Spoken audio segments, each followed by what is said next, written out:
Good evening. I'm Regina Lay, sitting in for Ces Oreña-Drilon. I'm Pauline Verzosa. And I'm Shawn Yao. The big stories tonight. The consummate political survivor Juan Ponce Enrile is dead at the age of 101. He was most recently Chief Presidential Legal Counsel, of course, but also left a mark as Senate President and martial law implementer.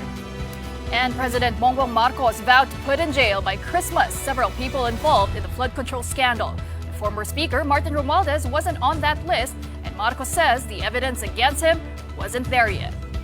And Typhoon Tino and Super Typhoon Uwan cost over 300 million pesos in farm losses. We'll be speaking to Agricultural Secretary Kiko Laurel about this later on.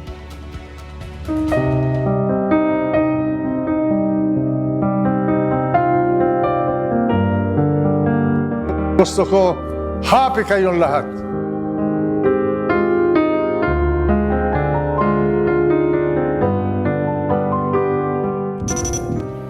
Well, there you have it. Juan Ponce Enrile, Chief Presidential Legal Counsel, former Senate President, and martial law administrator, has died.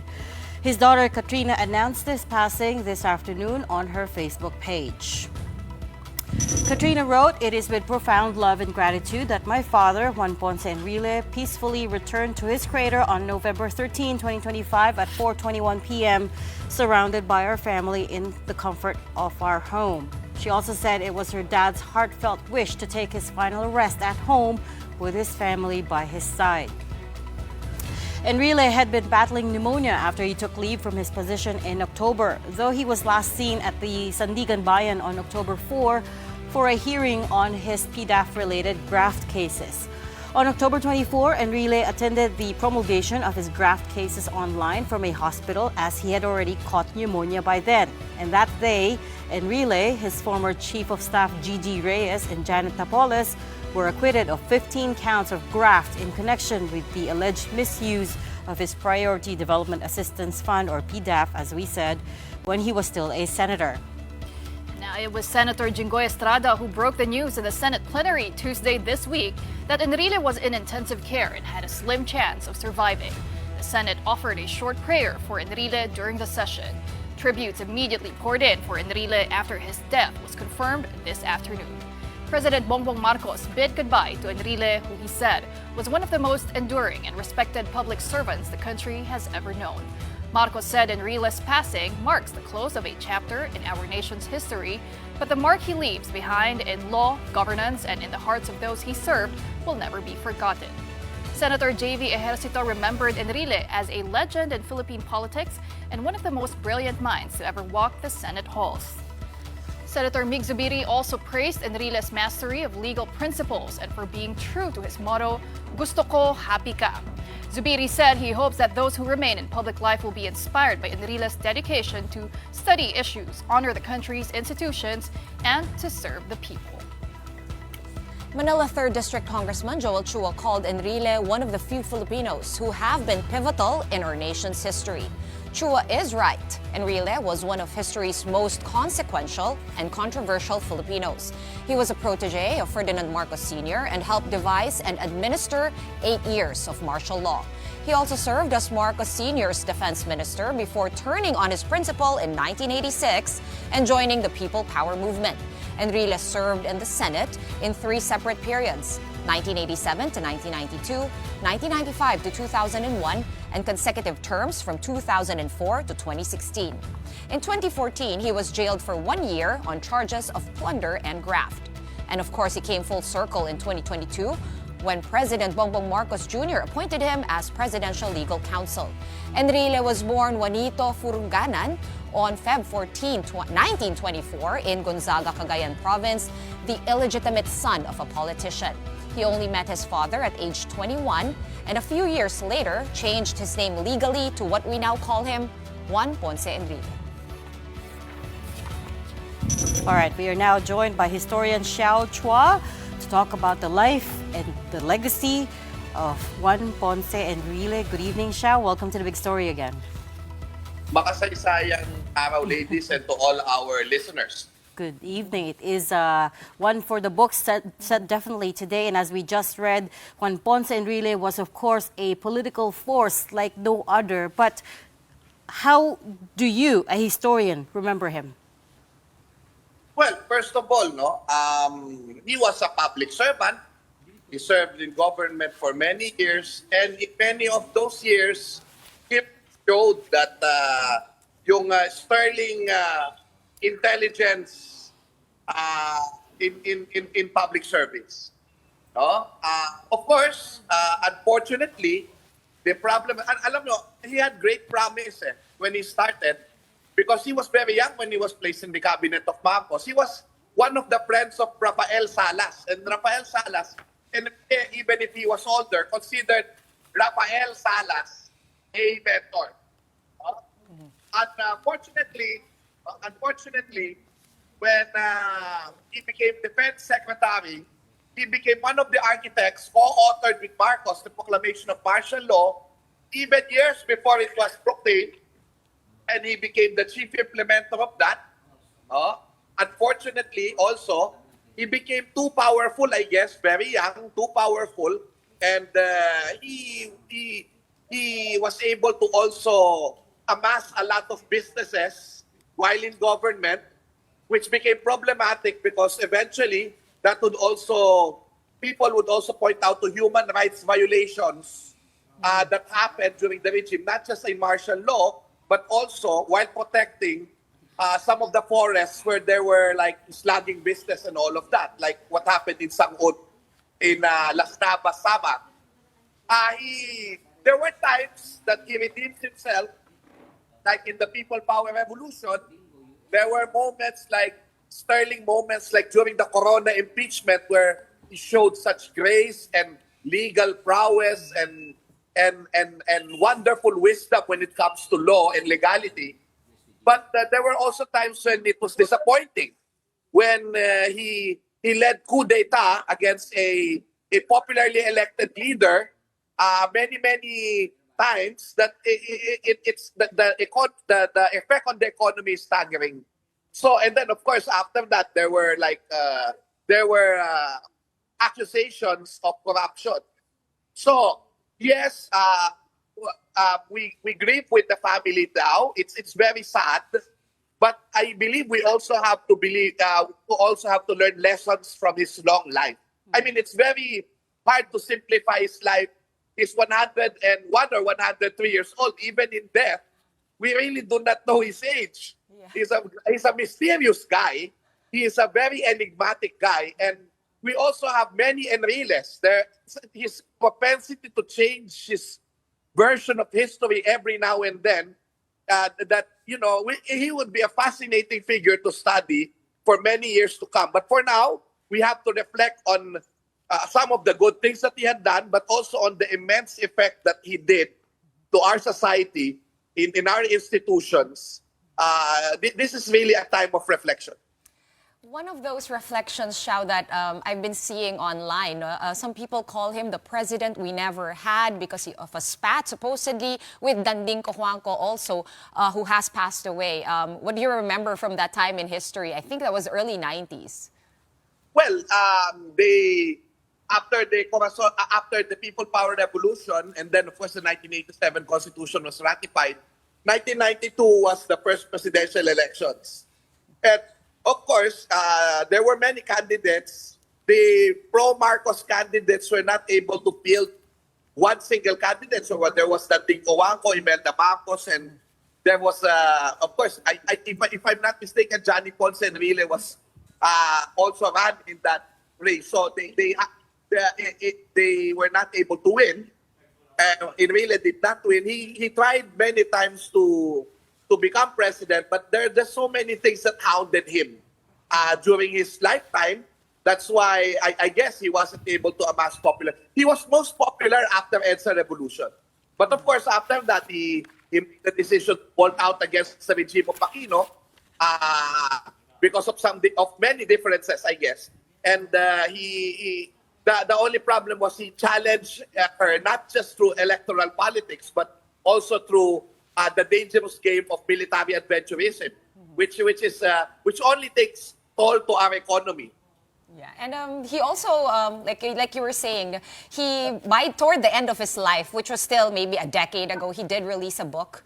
A lot of critics of Juan Ponce Enrile said, oh, this is his way of whitewashing, and this is how he wants to be remembered. I wonder if you ever read that book, and what were your takeaways?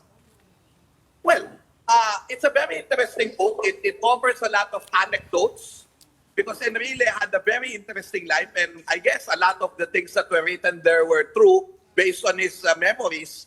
But there are many major contentious issues, like for example, the APUS, which became the one of the precipitating factors that Marcos used to declare martial law.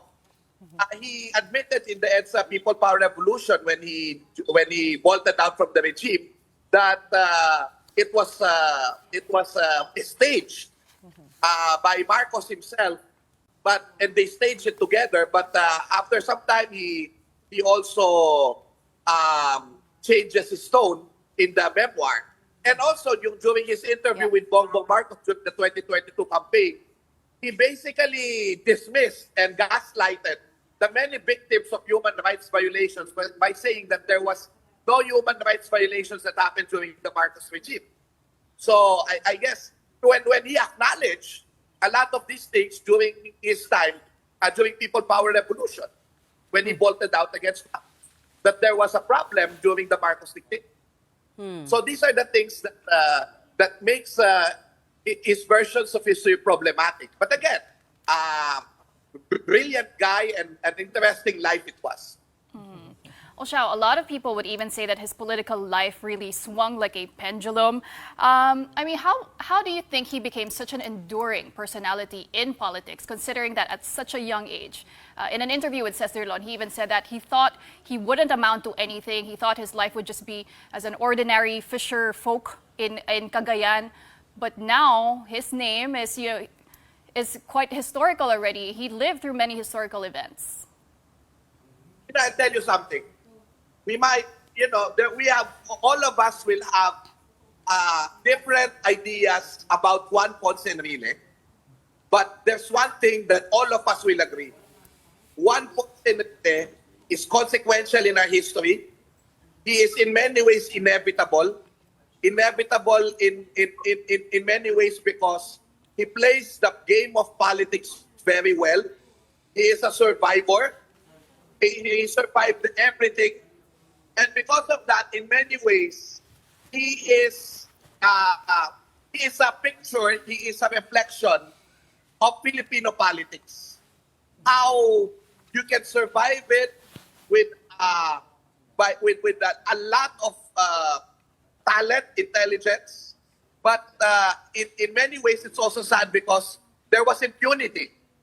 Well, he was imprisoned for quite some time and had all these charges. And my wish is really I'm not really a righteous person. I mean, I'm not perfect, but all of us will meet our Creator soon. And I do hope that all of us will gain peace. Right. We meet our Creator, including Seven. Wag naman sana soon, Xiao. But yes, we will all meet our creators one day. But you're absolutely right. It's such a complicated legacy to parse through, right? And you're right, he did change sides a number of times. I mean, first and foremost with Ferdinand Marcos Sr., who was his patron, right? He defected and joined the People Power movement in 1986. But you said at the start that you think that there are a lot of lessons to be taken away about his life, from his life. What are these lessons?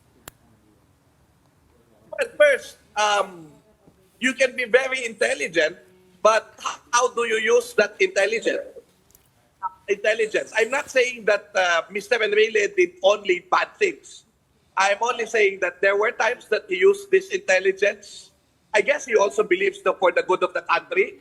I'm not going to strip his role in the People Power Revolution because he was consequential to that, to the success of the People Power Revolution, which is one of our greatest legacies in the world.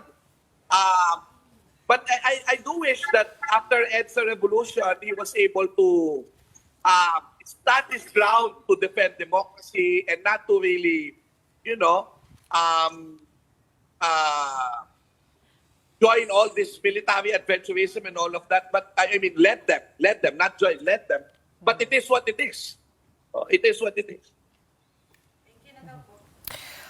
Okay, really, it's one of those topics that we could go on and on about, certainly, because there's just it's not black and white. It's far from, and as you said, it's such a complicated legacy. But we do extend our condolences to the Enrile family at this point in time. Thank you so much for talking to us tonight at such short notice at that, historian Xiao Chua. In other news, Christmas in jail is what awaits at least 37 individuals involved in the flood control scandal. That is what President Marcos promised in his latest press conference. But the list of those to be charged does not include his own cousin, Congressman Martin Romualdez, just yet. Here's the report. Makukulong na sila. Wala silang Merry Christmas. Yang mga taong yan na kasabwat dyan, eto, mga walang hiyang ito, sa nagnanakaw ng pera ng bayan, tapos na ang maliligaya ninyong araw. Hahabulin na namin kayo. Christmas in jail is what President Bongbong Marcos promised for all those found to be involved in the flood control scandal. He gave a press conference today, 3 months after his State of the Nation address, and called it the President's Report. In this report, Marcos named 37 individuals in the first batch of cases recommended by the Independent Commission for Infrastructure to the Ombudsman for prosecution.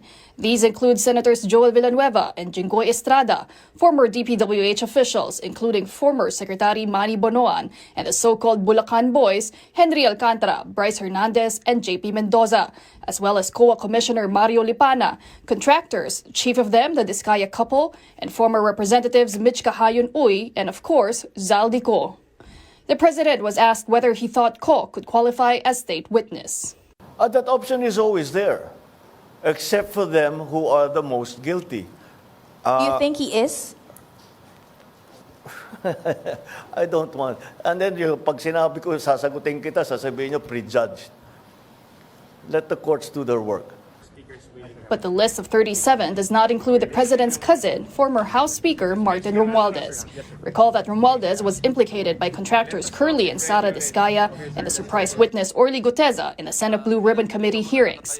They allege that, like Co, Romualdez received kickbacks from infrastructure projects. But Marcos said the evidence against Romualdez wasn't there yet. No, with the speaker, no. Not as yet. Not as yet. If something else comes out, then he might have to be answerable for something. So, again, we don't file cases for optics. We file cases to put people in jail or to make people answer. The president said he was targeting 3 things. First, to hold the corrupt accountable. Second, to recover the stolen public funds. And third, to implement reforms to prevent future anomalies. In an interview with our sister program One Balita Pilipinas, DPWH Secretary Vince Dizon echoed what Marcos said about the criminals spending Christmas in jail. At dahil po non-bailable itong mga kasong ito, at least 40 pong mga napaigan na ng kaso ang magpapasko sa kulungan. But ACT Teachers Party List Representative Antonio Tino, for one, wants Senator Cheese Escudero and Congressman Martin Romualdez held accountable too because they were Senate President and House Speaker when the alleged insertions happened. Ang insertions at pag-aproba sa flood control ay ginawa ng House, ng Senate at maging ng Malacanang. For his part, House Deputy Speaker Ronnie Puno defended Romualdez, saying the late congressman wasn't a member of the Bicameral Conference Committee where the budget insertions happened. Tama yung sinasabi ng Pangulo. No? Anong ebidensya natin ngayon kung wala yon? Yung Gutesa. Yung Gutesa nga, nag-uumpisa pa lang. Kasi yung kanyang notarization, falsifikado na. Meanwhile, on the worsening state of the Philippine economy and weakening peso, Marcos insisted that although corruption is a factor, there are other issues too. But one person who was not impressed by the president's report is Vice President Sara Duterte. Dapat isali si Bongbong Marcos kasi siya ang pumirma ng 2025 GAA. Pwede na niyang ikulong ang sarili niya. Aminin na niya na ano talaga, meron siya pagkukulang. At hindi lang maliit na pagkukulang, malaking pagkukulang. Meron siyang malaking pagkukulang sa kanyang trabaho. Now, meanwhile, the ICI will recommend charges against 3 more senators, current and former, to the ombudsman.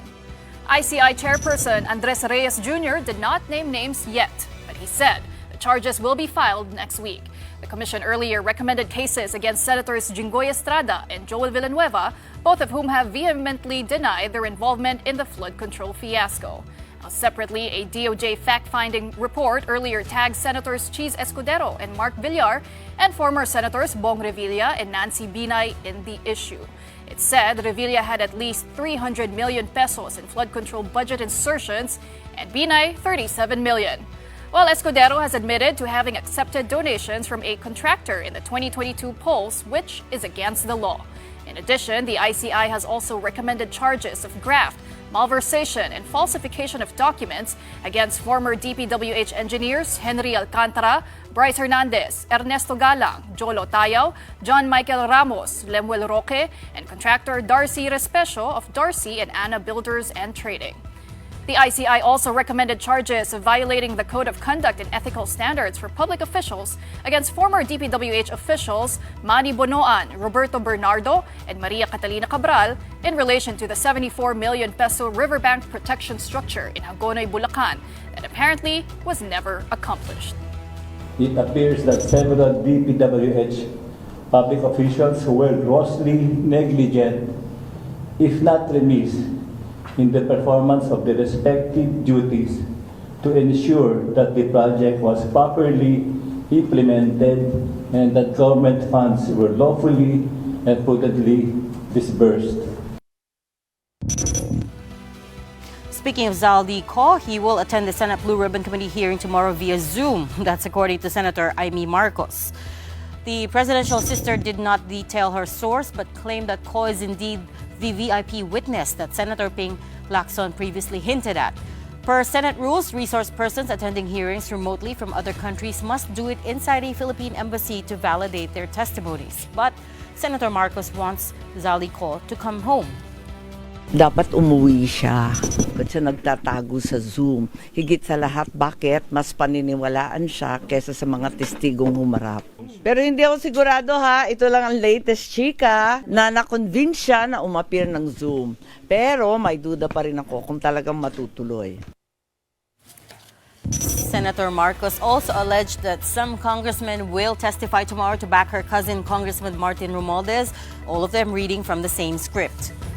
Latest chika, ang magaganap bukas dyan sa Blue Ribbon ay yung mga congressman pupunta doon, may script na daw sila at yun nga, liliwanagin na walang kinalaman si Martin Romualdez, si Bonjing. Pagkatapos noon, a-appear rin si Congressman Toby Chanco. Confirmed na siya. May karagdagang ibubunyag. Pero hindi ko inaaway mga congressman, napag-utusan lang yung iba dyan. Newly re-elected Blue Ribbon Committee Chair Senator Ping Lacson swiftly denied Marcos's statements. Lacson said he did not push through with the plan to invite Zaldi Ko to the hearing, as this might afford the ex-congressman, a platform to say anything he wants, even without probative value or just for propaganda purposes. Lacson said Zaldi Ko's legal counsel told him that his client is still in the U.S. for health reasons and that he requested to not attend tomorrow's session. Lacson went on to say, more than Senator Imy's crystal ball, my bigger concern is how to recover my normal voice in time for tomorrow's BRC hearing. I've lost my voice since yesterday. We're just going to take a quick break, but coming up, agriculture took a beating from Typhoons Tino and Uwan. We ask about the cause of these calamities to the sector from Agriculture Secretary Kiko Tiu Laurel, who joins us when the big story returns. Keep it here on One News.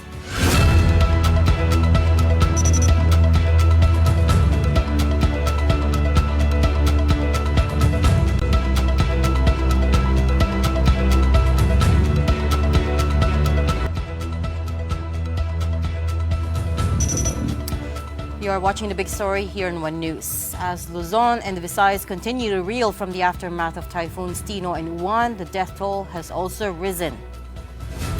The Office of the Civil Defense says the number of those who died from Typhoon Tino climbed to 232, while Super Typhoon Uwan killed 27 individuals at least.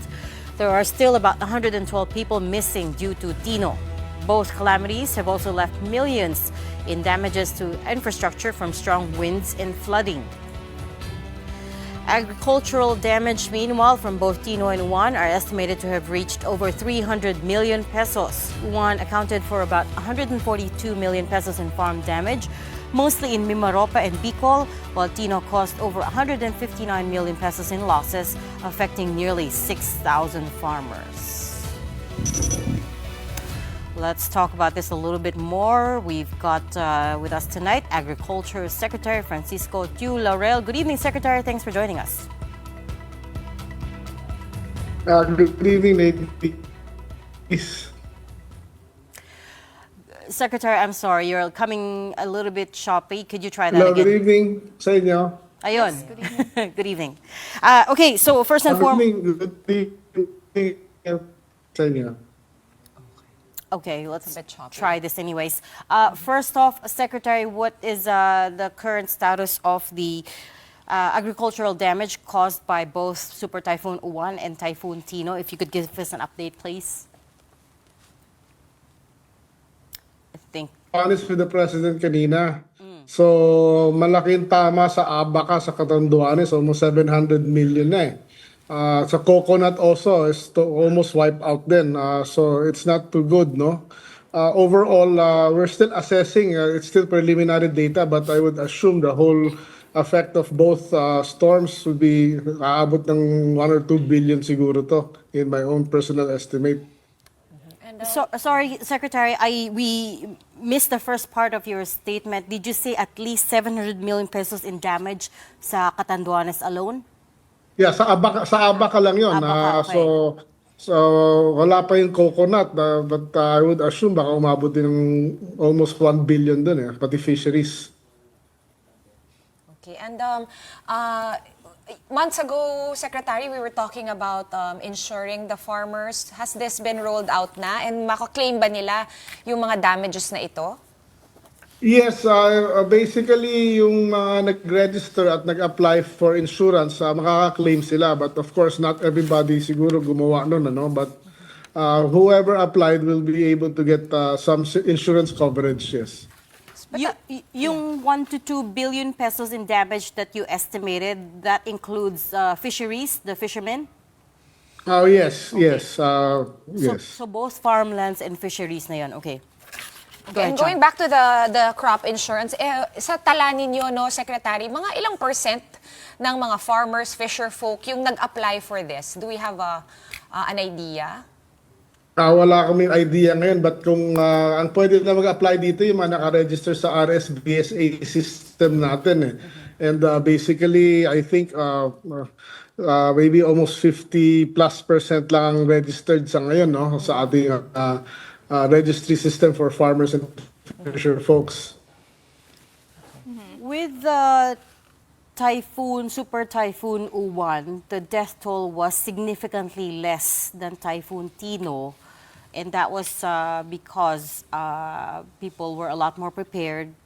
Local governments sprang into action. There were a lot more evacuations. As far as agricultural damage is concerned, Secretary, hindi naagapan? Was there not preventive or prepositioning measures done? Well, ano na yun eh, standing crop na yun eh. So technically, of course, nag-emergency harvest, what people can harvest before the storm actually hit. But then, kung yung mga hindi na-harvest at nakatayo doon, lalo na yung pangalawang bagyo that hit Central Luzon, yun, medyo malaki pantama, and I'm expecting medyo malaking tama actually. Secretary, kamusta naman po yung implementasyon ng Sagip-Saka Act? Ano? Maraming mga farmers, they're hoping na sana mak-cut out na yung mga middlemen at para to encourage more participation sa mga LGU. So, kamusta, Secretary, yung implementation nun? Well, kakaumpisa lang natin, but we have almost like 10,000 registered farmer co-ops na nakaregister dun sa FEDIS system, which is yung Enterprise Development sa Agriculture. We streamlined the process. Pinadali namin yung application and yung ano. So we're hopeful na makakatulong ito na makadirekta, babawasan ng middlemen. But I think the full effect of this particular Sagip-Saka version or Sagip-Saka 2.0 will be felt maybe by middle of next year. Pero nag-uumpisa na ho. Okay. Balikan ko lang quickly yung typhoon damage, Secretary. Besides the crop insurance, ano po yung iba pang programs or ayuda that you're planning to, or aid, that the DA is planning to roll out for those affected farmers?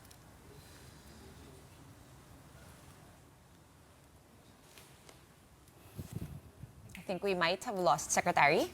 Are you still there? It's the line is a little bit choppy, but I have to say that's very concerning. Up to 1 to 2 billion pesos aabot ang damages. Yeah, I'm by here. these back-to-back typhoons. Oh, there we have him again. Hi, Secretary. Can you hear us Yeah. okay? Okay. Sorry. Basically, sorry, what was the question again? Sorry. Sorry. Okay, the question, apart from the crop insurance, what other post-typhoon aid or programs does the DA have for affected farmers, fisher folk, lahat na po? Meron tayong sure recovery sa agricultural credit group natin, which they can, the affected families will be basically survival and recovery, 25,000 pesos they can apply sa ACPC ng DA and they can be given a loan payable in 5 years na very low interest, 25,000 per applicant. Besides that, marami tayong seeds na i-deploy para mag-replanting, fertilizers sa mga fisher folks, mga bangka, fishing gear, pang-repair, tsaka fuel assistance sa fisher folks and farmers.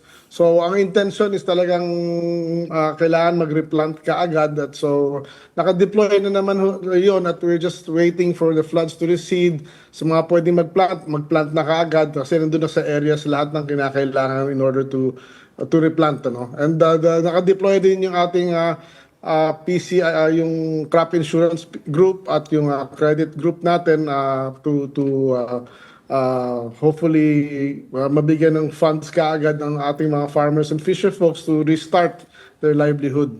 And meron ba tayong mas long-term kumbaga program for agriculture in the face of these worsening climate events? Secretary, may mandato po bang ganon si Presidente BBM sa DA? Yes, basically ang ginagawa natin ngayon yung mga post-harvest systems, kagaya ng grain silos for corn, for palay. So kahit pagpadating pa ng bagyo, pwede na mag-harvest, may dry ito, matago sa mga silos na yan. Of course, cold storage facilities will be 4 mega cold storages will be finished by towards the middle to end of next year. Yung una actually matatapos ng December. Plus we have 150 modular units to be deployed first quarter of next year. So yung mga crops pwede nang ma-store para kung sakaling dumaan ng bagyo, palagi tayo may storage or stock. Mayroon na tayong buffer stock na tinatawag among others, no? Secretary, I'm sure you know that the third quarter GDP numbers came in as a shock. They were quite dismal, 4% instead of above 5% that people were expecting. And already yung agriculture share to GDP has been declining. How much of an impact do you think all of this typhoon damage will cause for the next quarter? I mean, for this quarter's reading. Itong quarter na to, last quarter of the year, I expect may tama talaga agriculture because of these two major storms and lalo na kung may dumating pang isa, no? So we will really take a hit. We are estimating already na baka ang losses natin sa rice alone might hit 300,000 tons for this year, no? Then most of it will be in this quarter. Do you have estimates at this point? How much of a hit? Sa rice lang na estimate ko, yung high value crops, we're still assessing sa ngayon. No? Corn may tama din but minimal. It's corn, sugar very small. Majority ng tama would be rice and high value crops. But of course, the high value crops natin, kagaya ng mga prutas at yung mga gulay, mga cash crops naman yan. So madaling mag-recover yan in 45 days. But unfortunately, 45 days from now is already New Year at makaka-recover tayo January na. So, Secretary, lumaki na po yung tama on rice, on palay, because after Typhoon Tino, I remember you said na hindi masyadong natamaan yung palay dahil halos lahat sila naani na eh. So, is this Kasi after what? Yes, kasi yung Tino, yung path niya sa middle of the Philippines, sa may Visayas, hindi masyadong rice area yun. But itong huli, nung una, when I mentioned that, yung unang path nung uwan was the Ilocos tsaka yung Cagayan lang eh. Pero bumabaho siya, tumama sa main areas natin from Pangasinan, La Union at Nueva Ecija. So yun yung mga main rice. So meron pa tayong 10% na kailangan na ma-harvest during that time and yun, medyo tinamaan. Hindi lang yung storm ang problema, it's the amount of rain eh. So dahil sa amount of rain na yun, I think we were forced to open up the dams to let out water. So maraming flood na area because of the masyadong maraming tubig talagang nabuhos ng yung pangalawang bagyo. And speaking of rice, Secretary, ano na po yung plano natin dun sa importations natin? Gumalaw na ba? I know the last time you were on the big story, yun yung pinag-uusapan natin.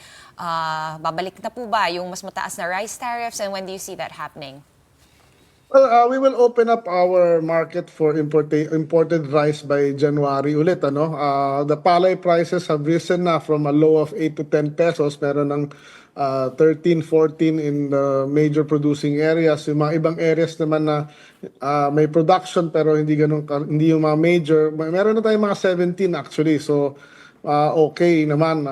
As far as rice tax is concerned naman, just to inform everybody, kahit na tinamaan tayo itong bagyo, yung aming unang estimate before the second bagyo was we will have 89 days of stock. Ngayon nasa 70 days na lang kami ngayon. But still 70 days still a lot.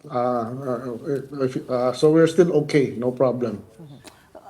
I know the original plan was to open up the market to imports again in January, but these latest disasters, back-to-back disasters, as you just talked about, malaki yung damage to high-value crops like rice and corn. You don't think it's prudent to move the timeline back a little bit? Hindi naman. Yung 70 days na sinasabi ko is still considering na tapos na yung taon na to. That is 70 days from January 1. So, walang issue. Then if we start allowing importation by January 1 or 2, it only takes 8 to 10 days for the imported rice to come in. I mean, hindi kaya the farmers might need a little bit more time than January's 70 days from January in order to recover their losses from this typhoon? Hindi. Kasi it's planting season ngayon. Ang next harvest season is probably March pa. Dahil kung tinamaan ngayon, maging replant sila, madidelay din yung harvest na 1 month. So March pa yun. And Secretary, last week I understand also that an interagency team was formed to ensure the compliance with the palay floor price. Kamusta po yung enforcement nun, Secretary? Well, actually, yung pag-declare ng floor price, dinedetermine na ngayon. I just reviewed it yesterday with the formula, yung parang tinatawag na palay price index na magiging basehan natin ng floor prices. Technically, nakikita namin na ang floor price in areas with high productivity and efficiency will be like about 17, sa wet. Then yung sa mga mas mataas ang cost na area, probably 18 to 19 na wet, sa wet. So, lalabas na yun very soon. We're just finalizing all the data para sigurado. But of course, this will be targeted, not all. Will not be on the national level. This will be on the provincial levels. Okay, and syempre, usap-usapan rin yung farm-to-market roads of late, Secretary Kiko. I just wanted to know, since nabanggit nyo na kanina, that a lot of post-harvest systems are about to go online, yung mga grain storage natin, yung mga cold storage natin. I-integrate nyo po ba yung plano ng farm-to-market roads around these systems? How's the strategizing of that going? Yeah, definitely. We of course the existing road network natin doon namin linatag yun, ano, para efficiency at tuloy-tuloy na flow. And yes, we are planning everything based on an overall master plan para nga marating lahat ng kinakailangan marating ng ating farm to market roads. And as I think everybody knows na malamang malipat nga sa amin sa DA ito. Of course, I'm quite reluctant dahil sa mga issues, di ba? But we have accepted the challenge, and we just need people to have faith and trust in us. And hindi naman rocket science yung paggawa ng kalye. We just have to be matutok, at we will probably ask the assistance of the public, ano, yung mga barangays, yung mga people na nalalagyan ng ano to report to us and update us, no, on the construction and progress of yung mga gagawin namin sa future. Thank you. Kailan kaya yun malilipat sa inyo, Sec? Kasi you already mentioned kaya i-lower yung cost by 20%, pero you also said na marang 60 years yung backlog natin, which is really, really disheartening. Paglabas ng budget, the GAA will, dun sa GAA, lalabas dun na kung sino magiging implementing agency eh. So of course, until now, I'm not sure kung ano yung final wording dun. So, but in general, mukhang yun na yung mangyayari. You're right, it's not rocket science, but it's also not the core competence of the DA. Right? This is serious, complex engineering work, and what I'm afraid might happen is you would then also have to outsource it to engineers, right? Which means more costs. Ano yung strategy doon? What is the plan? Because I understand the overall goal is to bring down costs by 20%. I think you were quoted as saying that. Save at least 20% once the farm to market roads have been transferred to the DA. So what is the strategy here? Well, actually, yung the farm to market roads during up to the time of the Pinoy administration was under DA talaga. So we still have that unit, yung Bureau of Agricultural Engineering, no? Agri-Fisheries Engineering. Although that unit is maliit na, the experience is still there. We just have to beef it up with additional people. I'm actually forming the new organization so that we can really work on this. And by experience naman, I've through my business experience, I've built a lot of hydroelectric power plants and wind, and even land development experience ako in construction. So I technically know what to do. I just need the right team to do it. And of course, hindi naman ako nag-iisa dito. Yung mga ibang departamento katulad ng DPWH, na the new administration of DPWH is there to help me. The Armed Forces Engineering Brigade is there to help me. And marami naman sa private sector ng mga big companies na narinig nila na bibigay sa amin to. Maraming private sector na public companies na are willing to help and give their people to help us para magawa namin ng tama ito at sa tamang panahon, sa tamang presyo, at magamit ng ating mga farmers and fisher folks. And then, of course, yung mahaba na yung experience kasi ni Sec, no, sa sector ng agri as a businessman nga. Do you think, Sec, na kumbaga, ano yung mas okay kung nasa DPWH, itong pagtatayo ng FMR, or talaga ba dapat nasa DA? Because there's that same argument sa DepEd, di ba? About the classrooms din. Well, honestly, if you ask my opinion, tama nang ilipat lang yan sa isang ahensya. Kasi kung dalawang ahensya yan, kaya ngayon, madali magturuan eh, di ba? So then you know, when it's and there's more delays eh. Saka at least one is accountable. No, even sa DOH na sila na gumawa ng mga ospital nila. Sa DepEd, sila na gumawa ng mga classroom nila para walang sisihan. Kung pumalpak man yan, yung departamento yung tamaan talaga. But you know, this has to survive you, right? The framework, the system that you're building has to survive your tenure. So again, same question essentially, how do you ensure that it's going to be corruption-proof, that the same anomalies that happen at the DPWH is not going to be carried over to the DA, right? Otherwise, it's the same problem. We're just switching up the agencies. Yes. What I plan to do, of course, pinakamaganda rito, i-legislate ito if possible. Ano? But my idea is to actually hire third-party reputable auditors, no, to na private sector na to audit all the yung nagawa ng mga contractors in behalf of DA, while DA has their own team to audit. But and of course, yung meron tayong tinatawag na mga the private sector naman sa agri group na tutulong to monitor all of this. Parang tulong-tulong ho lahat dito kasi ayoko rin naman masisi. Ayoko rin naman na pag-alis namin dito, yung susunod, gagawa naman ng kalokohan. So we will almost guarantee that we will make a policy na para maging, that will survive the several administrations moving forward. Okay, we'll leave the conversation there for now, but we hope to have you back on the show another time. Thank you so much for talking to us tonight. Agriculture Secretary Francisco Tiu Laurel. Now, from one agency chief to another, Charlito Martin Mendoza is the new chief of the Bureau of Internal Revenue, or BIR.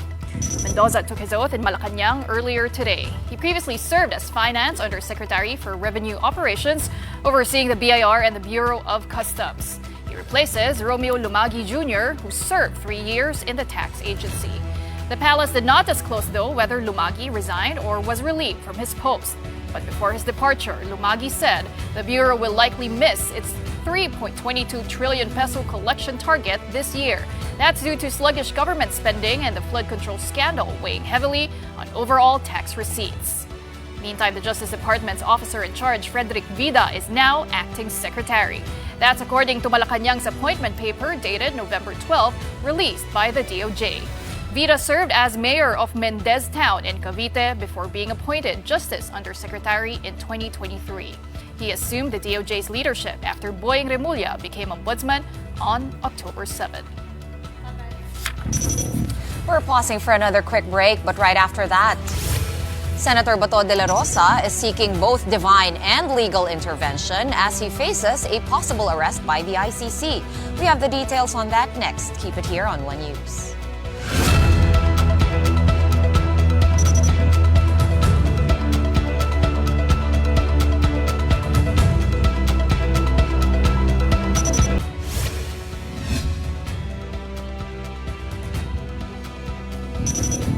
Welcome back. Thanks for staying with us here on The Big Story.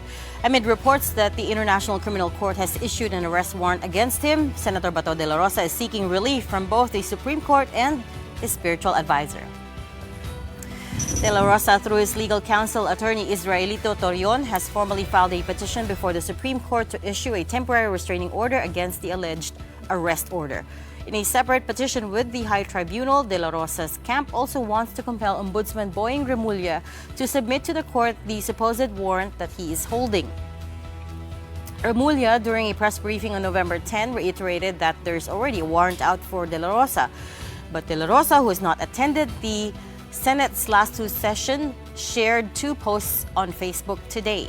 One showing him holding an image of the Santo Niño and another featuring photos with Father Ciano Ubod of the Compostela Parish Church in Cebu. His caption on his second post went, "Times like these, we need to seek some guidance from our spiritual advisor. Thank you, Father Ciano." It's still not clear where De La Rosa is right now, but a week ago he posted videos of himself helping typhoon hit residents in Cebu. And in other news, the group calling themselves United People's Initiative will hold a separate anti-corruption protest this November 16 to 18, coinciding with Iglesia Ni Cristo's 3-day rally. UPI is a coalition of retired military generals. In a press conference today, retired General Virgilio Garcia, their legal counsel, said the group does not intend to violate the Constitution and that their rally aims to hold to account officials involved in the flood control scandal and not to press for President Bongbong Marcos's resignation. They will hold their protest at the People Power Monument in Quezon City. Para ipahiwatig mo na si General Pokis nananawagan ng paglalaban sa ating pamahalaan, that is stretching your imagination too much. Ano po? Hindi nga po manggagaling sa amin yung mga ganyang klase dahil kami mismo ang gusto namin ipaglaban ang saligang batas. So hindi po kami gagawa ng ganyan. Pero do not put words into our mouth. On the INC rally in Manila, Interior Secretary John Vic Remulla said vital parts of the city are already under red alert status. That means police officers are on full alert against possible threats in the protests again, including those in Mendiola or near Malacanang. Remulla warned they will arrest anyone who's out to destabilize the government and reminded organizers about the no permit, no rally policy. During the Iglesia protest, over 16,000 police personnel will be deployed across the metro. In business news, Metro Pacific Tollways Corporation has secured pre-effective approval from the SEC or Securities and Exchange Commission for its planned bond sale. The company will offer up to 15 billion pesos in fixed-rate bonds with an option to raise another 5 billion pesos. The issue will have tenors of 3, 5, or 10 years, and the public offer period is set from November 17 to 21. Bonds issuance on the Philippine Dealing and Exchange Corporation, or PDEX, will be on December 2. Proceeds will fund ongoing and expansion projects such as the Cavitex, the Cala-X, and the Lapu-Lapu Expressway, as well as refinance bridge loans and support corporate purposes. Phil Ratings rated the bonds PRS AAA, the highest credit rating with a stable outlook. And speaking of selling something valuable for our big picture tonight, PBA star Junmar Fajardo has donated his first MVP trophy to the Tulong Mga Kapatid Bayanihan Drive. This is a fundraising initiative aimed at helping those affected by recent calamities, such as the earthquakes in Cebu and massive flooding and destruction due to typhoons Tino and Uwan. Other personal items from Kapatid stars, news anchors, and PBA players will also be up for sale. Fans are encouraged to join the live selling event tomorrow, Friday, November 14. This starts at 7 p.m. on News 5's TikTok account. And for those who wish to donate, Alagang Kapatid Foundation Incorporated's bank details and QR code are now being flashed on your screens. I saw a blazer that I wanted. Pwede ba Really? yun? Yeah. Allowed ba tayo bumili? Yes! From each other. May imamine ka na. Imamine ka na. Mamain mo na. Yeah, you should be fast though. It looks like my size pa naman. Okay. Yeah. Yes, Okay. correct. Okay, may minor correct na now. ako You sila. have to be fast. I wonder how much the MVP award of Junmar will go for. Because Marami siyang- that's pretty valuable. That's so right? generous of Yeah. him. To Kasi have his first MVP trophy. What That's year was that? sentimental. Do we remember? Let's ask the next guys later. But yun, minamataan ko na yun. Gusto mo yung mag-bid for Junmar's Why trophy? not? Why not? Or baka hindi na lang ako sa kanya. Para Para yung opening bid, no? for that. I'm not sure. I mean, I don't know if we're bidding, but he has to be the one to set the To price set the minimum first. bid. Oo, to set Oo. the price Yun nga eh. first. I also wonder if it will be bidding or mine process. Or mining. Or Baka whoever is mining. first to mine. I think Yeah. it's whoever is first to mine gets the item. So Pero that's di ba why may the mga owner grab has to yan? set the price. Yeah. Di ba? But you can grab eh. Steal. Steal. Mine grab Oo. steal. Maybe we'll Right. double check with But that. it's such a valuable thing to give up, I have to say. Sentimental No? value. Oh, sentimental because it's your first MVP trophy. Pag yung right? third, baka okay lang. Pero yung first, the first. Anyway, sige, kailangan pa namin matuto nung method nung bilihan The mechanics, sa TikTok. Aralin namin yan tonight. Turuan mo kami. Oo, sige. But for this Thursday, that's it for the big story. Thank you so much for watching. We are back here tomorrow at 7:30 p.m. We'll see you then. Kapatid, we are one news all sides all the time. Have a good night.